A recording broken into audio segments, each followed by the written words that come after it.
Hello everyone, this is Lee the Appraiser for another episode of Amazing Appraising here in our brand new APR 57 gallery in New York City. Okay, talking about stamps, we have a couple very, very unusual additional stamps that have come in here over the last period of time. These are called proofs of the very first and second American stamps ever issued. Wow. Again, you'll take clear pictures of that, Miss Blue. This is the first stamp that was issued in 1847, a 5-cent stamp of Benjamin Franklin, and this is the 10-cent stamp of George Washington. These are the catalog numbers number 1 and 2, and these are actually proofs that are available with the original certificates that were issued.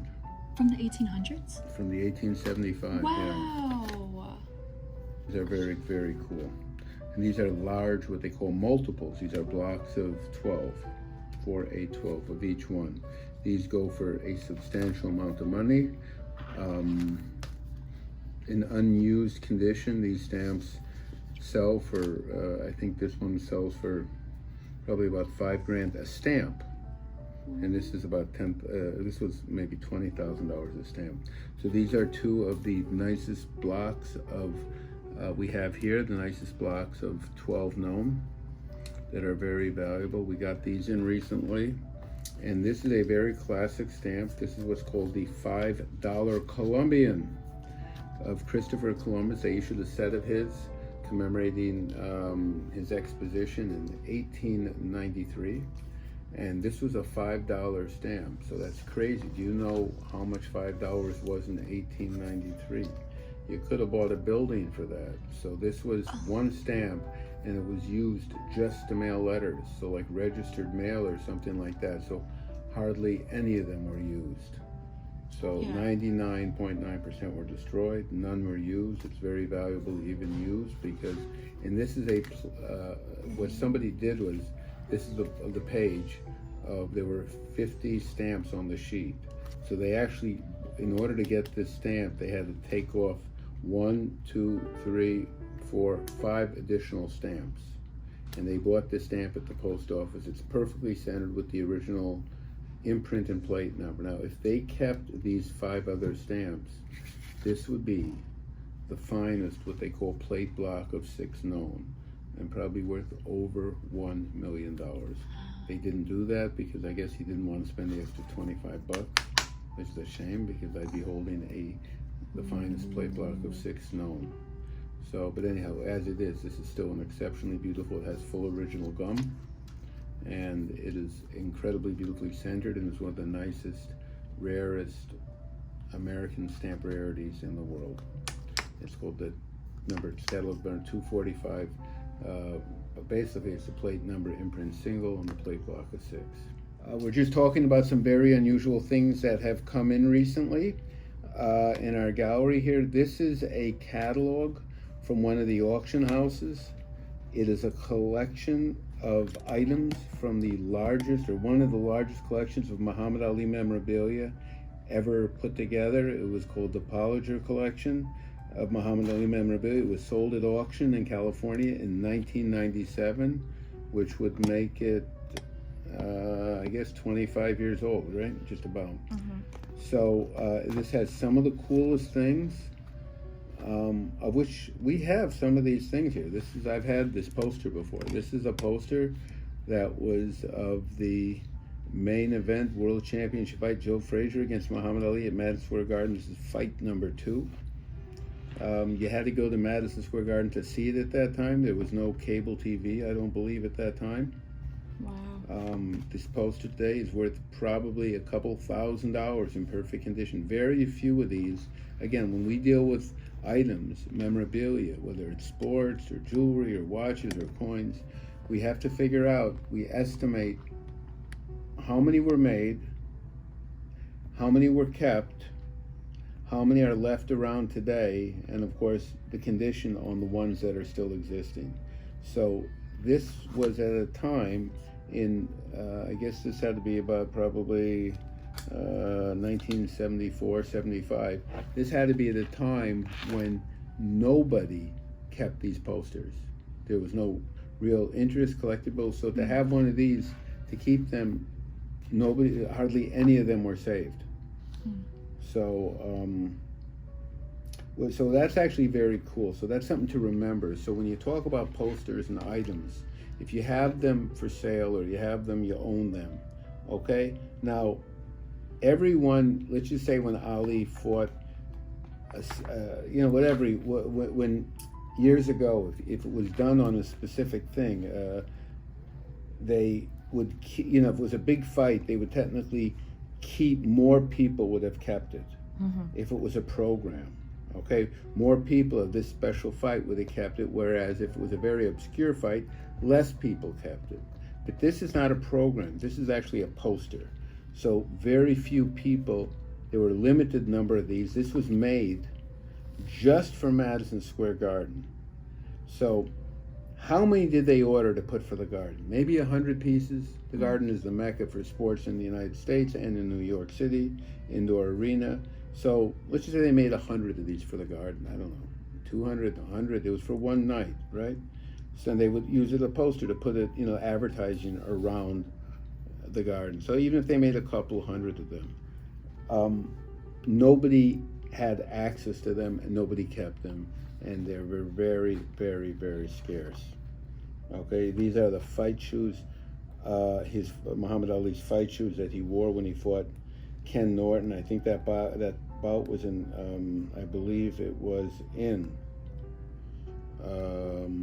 Yankee Stadium, I believe. Now, I'm going to tell you a story here. When I just started collecting in my business, when I was a kid, I'm in my early 20s, I went to an auction. It was run by a company called Guernsey's, which is, they're still around today. They're a small auction house on the Upper East Side of Manhattan. And they're very, very unique in the way they do business.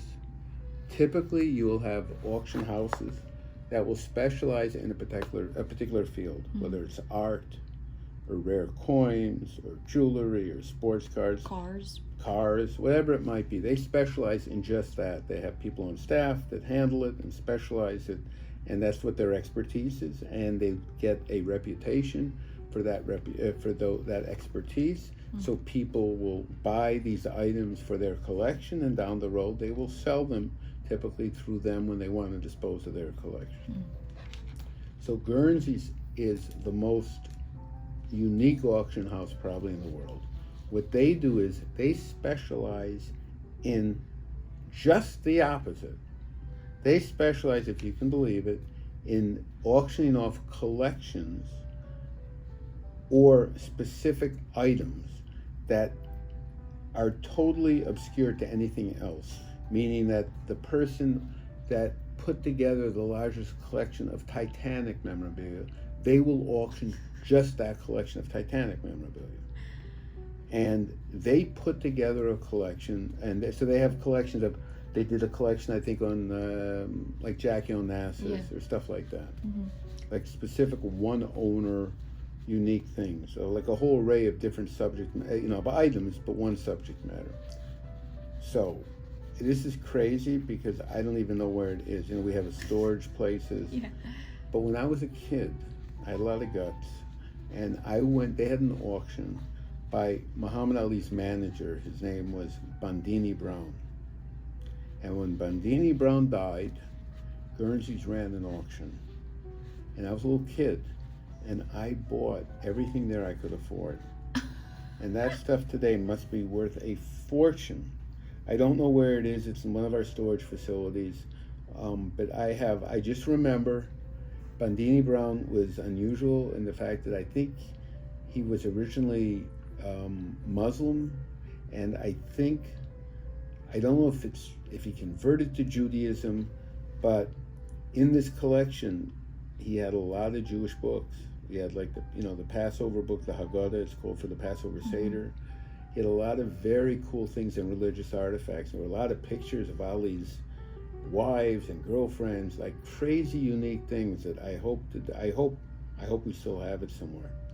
I'm hoping I do. I have it in storage somewhere. I'm hoping. We have a lot of unique photographs. So that was one of the craziest things I bought over the years. And for me, it was a tremendous amount of money. I don't remember what I spent on the whole thing. Maybe it was $20,000 on the whole thing. I didn't buy everything, of course, but I bought a lot of very, very unusual memorabilia, all relating. It was Bandini Brown's personal collection. Wow. And he represented Muhammad Ali as his manager over the years. I'm pretty sure this is him in this photograph. I think so. Were kids allowed to go to boxing matches back in the day? Or not really? Well, they could, I think. But who would go? I mean, yeah. They don't have kids under 3 or 5 or anything like that. So it was very expensive still to get a front row seat. So you're not going to stick your kid in the back. Daddy, I can't see anything. Shut up. It's $20. So, but whatever. So this is actually here. This is the original Sonny Liston ticket for one of the most famous fights in history. That's an original, unused ticket. It was $20 for a ringside seat in 1964, and it was estimated it sold for about probably $6,000. So anyhow, so I actually I know somebody, or I knew somebody. I haven't been in touch with him recently. He was a very clever guy, and you know what he would do? He would get his hands on all these tickets for rare events, especially baseball games. So he would go to a game, and after the game, if there was something special that happened there, like a guy pitched a no-hitter, that means nobody got a hit. If a guy hit 4 home runs, so it was an event that people would want to have saved their tickets from. He would then, at the end of the game, he would go to the box office or the following day, and he would buy all their unused tickets for virtually nothing because they had no use. And then he would hold on to them and resell them down the road as, Brilliant. Nolan Ryan's no-hitter game. Wow. Very clever, right? Brilliant. People come up with very, very cool ideas. So, wow. Anyhow, so remember, guys, if you have anything interesting, coins, stamps, jewelry, watches, art, antiques, paintings, furniture, anything that you think may be interesting, it doesn't have to be necessarily valuable, but it has to be rare. If you have something unusual or rare, even if it's personal, your grandfather got it. Again, we had somebody came in with a picture of him when he was a little boy. Somebody took of him, of Joe DiMaggio giving out baseballs and bats at a underprivileged event here in 1936 in Lower East Side, I believe, right? Yeah. So anyhow, if anybody has anything unique, pictures, photographs, autographs, please bring them in. Remember, the more unique, the better. We'd love to see them, appraise them, and we'll be talking to you shortly. Thank you very much.